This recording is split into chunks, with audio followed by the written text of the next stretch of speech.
Good morning, everyone. Namaste. We're going to be reading out of my Letting Go, The Pathway to Surrender. Love this book. And we're still on chapter 2, The Mechanism of Letting Go. And we are still reading on life, events, and emotions. It says, everything in the universe emits a vibration. The higher the vibration, the more power it has.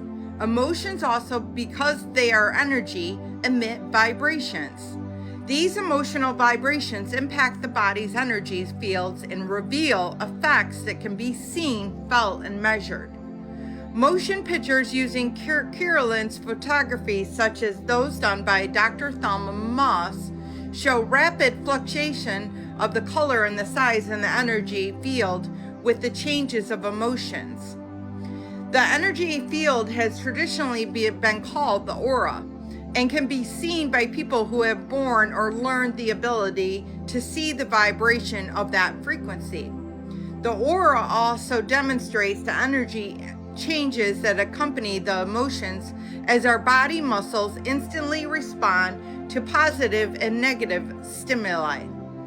Thus, our basic emotional state transmutes themselves to the universe. The mind has no dimensions or size and is not limited in space. Therefore, the mind transmits its basic state of vibrational energy over an unlimited distance. This means we routinely and unwittingly affect others by our emotional state and thought. Think of if you ever been by somebody who is going through a negative time and they're in a lower vibrational frequency. You're instantly going to walk into that room and pick up on it, especially if you're an empath and highly sensitive. But it can affect you. So calling back your energy daily from any negative interactions, and then imagining a white light of protection around you. You can even ask Archangel Michael to assist with this. And cutting any cords that are no longer serving your best and highest good to that. And also saging. So this means that emotional patterns and their associated thought forms, for instances, can be picked up and received consciously by psychics at a great distance. This can be demonstrated experimentally and scientific basis, for this has been a subject of great interest in advanced quantum physics. Because emotions emit a vibrational energy field, they affect and determine the people who are in our lives. Life events become influenced by our representatives and suppressed emotions on the psychic level. Thus, anger attracts angry thoughts. The basic rule of the psychic universe is that like attracts like. So if you're putting out negativity, the universe doesn't understand anything except for vibration, so it's bringing that negativity back to you. Do you understand that? The law of cause and effect. Whatever you're putting out is coming right back to you. So you might feel justified. Oh, I'm allowed to be angry. This person did this, and this to me, right? So you're spewing out that anger and negativity. And all you're doing is asking for more angry and negativity to come back, because like attracts like. So putting out love into the world is going to attract more love and peace and harmony back into your life. That's why you let go of all hate in order for you to raise your frequency to a higher vibrational state, living in faith. So it says, the phenomenon says, similarly, love promotes love, so that people who have let go of inner negativity is surrounded by loving thoughts, loving events, loving people, and loving pets. This phenomenon explains many spiritual quotations and common thoughts that have puzzled the intellect, such as the rich get richer and the poor get poorer. Those who have get. As a general rule of thumb, therefore, people who are carrying the consciousness of apathy bring poverty circumstances into their life. And those with prosperity consciousness bring abundance into their lives, because like attracts like.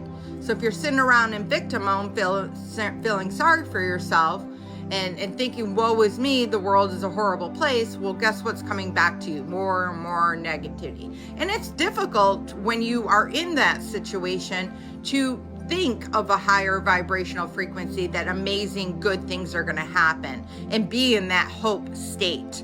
But that is what God asks you to do. And you will be rewarded as a result of it if you can stay in that faith and hope. Because all living things are connected on vibrational energy levels, our basic emotional state is picked up and reacted to by all life forms around us. It is well known that animals can instantly read a person's basic emotional state. Same thing with babies and children. They don't lie.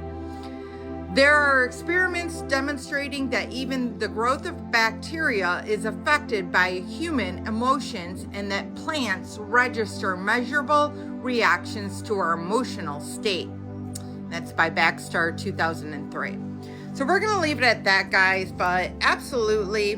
And I just went through a really difficult time. Like I said before, I just lost my father, and there was a lot of family drama with that. And not to mention, the unknown, being afraid of the unknown. And I allowed myself to sink into that lower vibrational state and that fear-based state. But I quickly realized that energy was a very negative energy, and I didn't want any part of it. So I had to do a lot of releasing. I had to do inner child meditations.